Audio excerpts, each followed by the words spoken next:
তো এই যে এখন প্রায় 1টা বাজে, কি করব, খিদে পেয়েছে।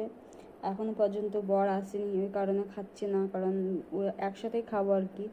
তো এই যে ঘুগনি ছিল সকালের, আর এই যে কালকে রাতের বাসি রুটি ছিল, তো এটাই খেয়ে নিই। বাইরে প্রচণ্ড রোদ উঠেছে। আর এখানে আছে ভাত, তরকারি সব হয়ে গেছে। এই যে এটা হচ্ছে সয়াবিনের তরকারি আছে, আর এখানে ভাত আছে। তেমন কিছু রান্না করিনি আজকে। আসলে ঘুগনি ভাবলাম খাবো, তো খেয়ে নিই এখন। এই হচ্ছে আজকে দুপুরের খাবার। তো আমি রুটি এই যে একটাই খেয়েছি, আর একটা আছে ওখানে, ওটা বর এসে খাবে, একটাই খাবো এখন, নাহলে ভাত খেতে পারবো না। তো চলো খাওয়া দাওয়া করে নিই।